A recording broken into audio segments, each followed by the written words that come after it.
sahabat dan pendengar dimanapun Anda berada. Perkenalkan, nama saya Ahsanul Kamil, asal dari Parediang, santri Pondok Pesantren Syekh Hasan Yamani, akan membawakan sebuah ceramah yang berjudul Waspada, Handphone Melelehkan Kita. Bismillahirrahmanirrahim.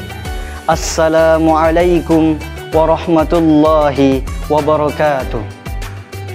Alhamdulillah, alhamdulillahil azizil ghafur, alladzi ja'ala fil islamil hanifil huda wan nur. Ashhadu an la ilaha illallah wahdahu la syarika lah, wa ashhadu anna Muhammadan abduhu wa rasuluh. Allahumma salli ala sayyidina Muhammad wa ala alihi wa ashabihi al-akhyari ajma'in, amma ba'd. Alhamdulillah, alhamdulillah, alhamdulillahi rabbil alamin. Itulah kata yang pantas keluar dari lisan kita. Segala puja dan puji syukur atas kehadirat Allah Subhanahu wa ta'ala, karena Dialah yang telah memberikan kita begitu banyak nikmatnya, sehingga hingga saat ini kita masih diberi kesempatan oleh Allah Subhanahu wa ta'ala. Kita masih diberi kesehatan oleh Allah Subhanahu wa ta'ala. Dan di antara nikmat yang Allah Subhanahu wa ta'ala berikan kepada kita berupa nikmat kesehatan, nikmat kesempatan, nikmat kekuatan, dan terlebih-lebihnya lagi ada yang dinamakan nikmat iman dan Islam. Dan jikalau engkau ingin menghitung nikmat Allah, apa kata Allah dalam Al-Quran? Wa in ta'uddu ni'matallahi la tuhsuha. Dan jikalau engkau ingin menghitung nikmatku, kata Allah, la tuhsuha, engkau takkan mampu, engkau takkan sanggup, engkau takkan kuat untuk menghitung nikmat-nikmatku, kata Allah.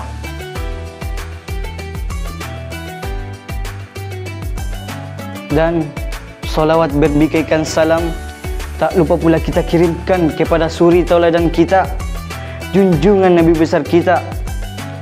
Dialah yang lebih berhak dicintai melebihi dunia dan seisinya, melebihi kedua orang tua kita, bahkan melebihi diri kita sendiri. Man huwa, siapa dia? Ya habibina, ya syafi'ina, ya nabiyina, ya maulana Muhammad sallallahu alaihi wasallam. Dialah Nabi yang telah merintis umatnya dari lembah kegelapan menuju lembah yang penuh terang benderang. Dalam kata lain, akhrajan nas minadh dhulumati ila nur au ila siratim mustaqim. Dialah Nabi yang telah membawa umatnya, yang telah merintis umatnya, yang telah mengorbankan hartanya, tahtanya, darahnya, bahkan nyawanya demi siapa? Demi kita, demi umatnya, dan demi menegakkan kalimat tauhid yang berlafazkan la ilaha illallah Muhammadar Rasulullah. Pada saat detik-detik akhir hayat beliau, pada saat detik-detik akhir hayat beliau, beliau tidak menyebut, beliau tidak mencari, beliau tidak menyebut ayahandanya, beliau tidak menyebut ibundanya, beliau tidak menyebut tantenya, pamannya, beliau tidak menyebut istri-istrinya, beliau tidak menyebut anak-anaknya. Akan tetapi apa yang beliau sebut pada saat detik-detik akhir hayat beliau? Ummati, ummati, ummati, umatku, umatku, umatku. Maka dari itu, marilah kita perbanyak sholawat kepada beliau. Allahumma salli ala sayyidina Muhammad. Rasulullah sallallahu alaihi wasallam bersabda, "Man shalla 'alaiha wahidatan, sallallahu alaihi asyrah." Barang siapa yang bersalawat kepada aku satu kali, kata Rasulullah sallallahu alaihi asyrah, maka Allah akan bersalawat kepada sebanyak 10 kali. Hadis riwayat Muslim. Sahabat dan pendengar dimanapun Anda berada,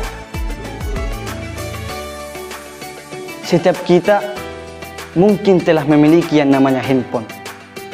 Bahkan mungkin ada yang memiliki handphone lebih dari satu. Di zaman sekarang ini, handphone seakan-akan telah menjadi kebutuhan pokok untuk memudahkan berbagai aktivitas kita. Namun, saya yakin Tidak sedikit di antara kita yang telah terlalaikan oleh handphone.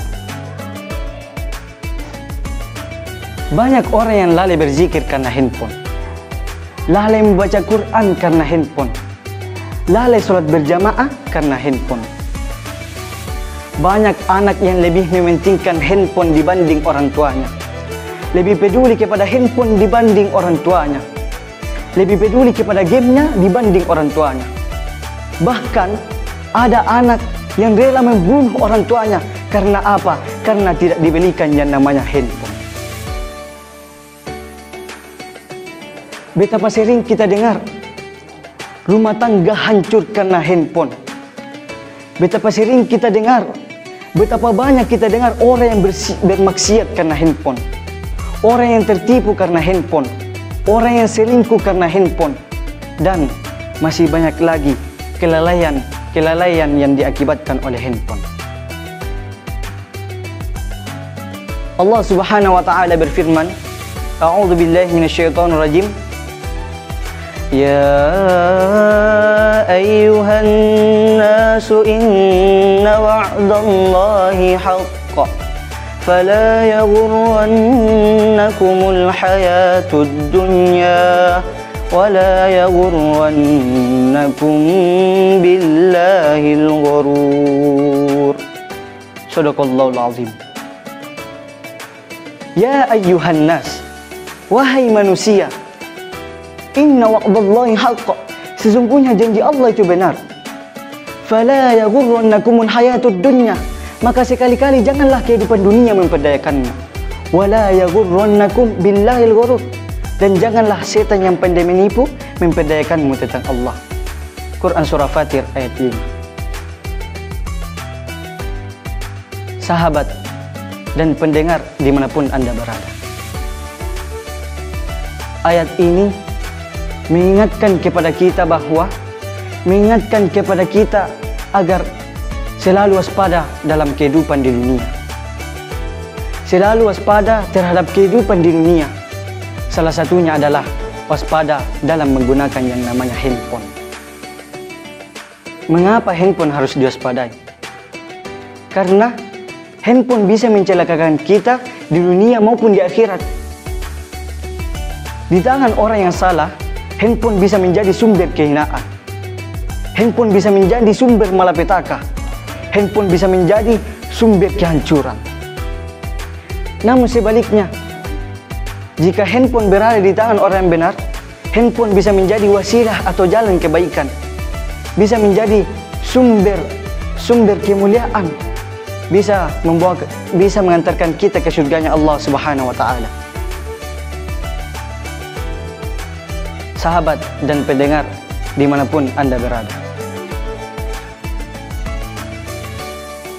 Lalu, bagaimana cara agar kita tidak terlalaikan oleh yang namanya handphone? Yang pertama, menyadari bahwa handphone adalah nikmat dari Allah Subhanahu wa taala yang harus kita manfaatkan, yang harus kita jaga sebaik-baiknya, dan yang harus kita syukuri. Karena handphone adalah nikmat yang Allah Subhanahu wa taala berikan kepada kita dan tidak diberikan oleh umat-umat yang terdahulu. Dan yang kedua, menyadari pula bahwa handphone adalah nikmat dari Allah Subhanahu wa taala yang akan dimintai pertanggungjawaban di akhirat kelak. Nanti seluruh isi handphone kita itu akan dihisap oleh Allah Subhanahu wa taala. Mulai apa yang kita tonton, apa yang kita lihat, apa yang kita dengar, apa yang kita share, apa yang kita posting, apa yang kita like, itu semua kita akan pertanggungjawabkan di hadapan Allah Subhanahu wa taala, akan dimintai pertanggungjawaban oleh Allah Subhanahu wa taala. Sahabat dan pendengar dimanapun Anda berada. Oleh karena itu, mulai saat ini, marilah kita gunakan handphone dengan sebaik-baiknya. Marilah kita jadikan handphone ini sebagai ladang kebaikan. Marilah kita gunakan handphone ini bisa bermanfaat di dunia, dan kelak di akhirat akan membawa kita ke surganya Allah Subhanahu wa taala. Amin amin ya rabbal alamin. Demikianlah apa yang dapat saya sampaikan. kurang dan lebihnya mohon dimaafkan. Bila ada salah kata itu datangnya dari saya, bila ada benarnya itu datangnya dari Allah Subhanahu wa taala. Assalamualaikum warahmatullahi wabarakatuh.